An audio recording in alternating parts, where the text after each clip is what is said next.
We talk about Amazon in terms of stock performance. Sure. Well, let's talk about Amazon stock. Right now, it's trading at around $200. Okay. I got a few questions that then we can discuss under the question. The first one is, with Amazon planning over 100 billion in capital expenditure for 2025, largely for AWS infrastructure and AI services, Amazon options on 2025 capital expenditure and AI expansion. Nasdaq, will this massive investment pay off faster than expected given EM boom? That is my question. With Amazon planning to spend over $100 billion in 2025 on AWS infrastructure and AI services, it's a massive bet on the future of cloud computing and artificial intelligence. CEO Andy Jassy has called it a once-in-a-lifetime opportunity, comparing it to the early internet, and the focus is on expanding AWS data centers and AI capabilities, like supporting Anthropic and services such as SageMaker and Bedrock. The payoff hinges on demand. Amazon's only scaling up because they see strong signals, which is bullish for AWS growth over the next few years. However, some investors are jittery, as fourth quarter 2024 earnings showed slightly lower than expected AWS revenue at $28.8 billion, and first quarter 2025 guidance was a bit soft, projecting revenue between $151 billion and $155.5 billion. Still, Amazon stock has surged 45.6% in 2024, and with institutional investors like BlackRock. Okay, I also agree the AI story, it is not a small thing, right? It basically will last more than 10 years, really changing the whole world. Okay, my next question to you is, Amazon introduced Alexa, right? Their next generation AI powered assistant. That is meaningful, smarter, and free with Prime. Amazon earnings report Q1 2025 highlights. So, can this finally make Alexa profitable and competitive with ChatGPT? That is my question. Amazon introduced Alexa Plus in Q1 2025, and it's meant to be a big leap, smarter, more conversational, and able to handle complex tasks like ordering food or booking travel, powered by a mix of generative AI, including Anthropic's Claude. It's free for Prime members, which is a smart move to drive adoption among their massive user base. But non-Prime users pay $19.99 a month. On profitability, the subscription fee could help offset the high costs of AI development, as Amazon's devices business, including Alexa, has reportedly lost billions over the years. Analysts see this as a step toward making Alexa a viable business, not just a loss leader. Compared to ChatGPT, Alexa Plus aims to compete by being more action-oriented, acting as an AI agent that doesn't just answer questions, but gets things done, like controlling smart homes or making reservations. However, posts on X and reports suggest it's struggling with slow rollout and limited user pickup so far, and it's still playing catch-up to ChatGPT's conversational edge. If Amazon can leverage its 600 million Alexa-enabled devices and nail the user experience, it could carve out a profitable niche, but it's too early to say it's a home run. Okay, I know the AI agent now is very hot topic because it is really helping people to do the work. Documentation, configuration, data analytics, etc., etc. So my question, this so-called Alexa A plus, right? Alexa A plus, does it really AI agent can help people to do work, data analytics, documentation, generating of the video, slides, whatever? Do you have any information? Yes, Alexa Plus, or A Plus, is designed as an AI agent with capabilities to help with tasks, but it's primarily focused on consumer-oriented actions like controlling smart homes, making reservations, ordering groceries, or creating personalized content like bedtime stories or travel itineraries. It uses large language models and what Amazon calls agentic capabilities to navigate the internet. What large language model it is using? Is that Anthropic Cloud or something else? Alexa Plus primarily uses Anthropic's Claude large language model to power its advanced capabilities, making it smarter and more conversational for complex tasks. Amazon also integrates its own Nova models for less demanding tasks. I understand. So that is saying it should have the ability to do some complex task. Okay, so my next question. AWS revenue grew 17% but came in below consensus estimates for the third consecutive quarter. Amazon Q1 earnings report 2025.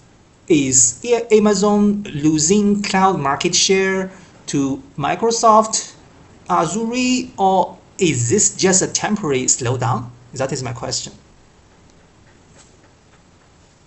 AWS revenue grew 17% to $29.3 billion in Q1 2025, but it missed analyst expectations of $29.36 billion, marking the third straight quarter of underperforming forecasts.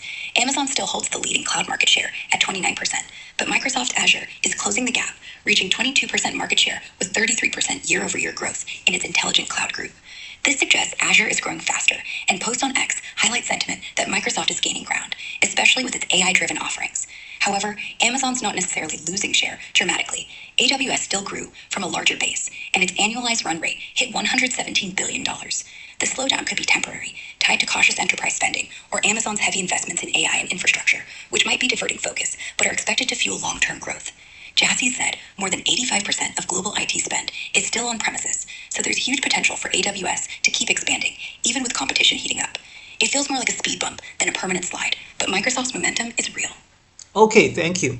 Next question. Advertising was bright spot with sales rising 19% to 13.9 billion, outpacing core retail growth. Amazon Q1 earnings report 2025. With Prime Day happening in July, can Amazon maintain this advertising momentum? That is my question. With advertising sales up 19% to $13.9 billion in Q1 2025, outpacing the 6% growth in Amazon's core retail, it's clear their ad business is a powerhouse, driven by a full funnel approach, reaching over 275 million users in the US alone across platforms like Prime Video and Twitch. Prime Day in July 2025, expanded to a 4-day event, is projected to drive record-breaking sales, potentially topping $21 billion, a 60% jump from last year, according to some reports. This could fuel even more ad revenue as brands compete for visibility during the event. However, posts on X suggest early Prime Day sales were down 41% for some tracked brands, hinting at possible consumer fatigue or slower starts, though total spending still hit $7 billion on day 2 alone. Amazon's tools, like secure clean rooms for data analytics, keep advertisers hooked by offering precise targeting and cross-channel insights. If Prime Day delivers as expected, the ad momentum should hold strong, but maintaining that 19% growth long-term will depend on sustained consumer Okay, engagement. so that momentum is difficult to maintain, but the average growth should be acceptable, right? That is your opinion. So maybe in my next question, Amazon launched a new AI foundation model to power its robotic fleet and deploy its 1 million robots. So Amazon News saying breaking news about Amazon and the latest company updates will automation significantly reduce labor costs by 2026. That is promising. That is my question. Is that really a promised well? Yeah, it's promising, but it's not a sure thing yet. Amazon launched a new AI foundation model called Deep Fleet, powering its 1 millionth robot deployed in 2025, which is a big deal, making their robotic fleet 10% more efficient by cutting travel time.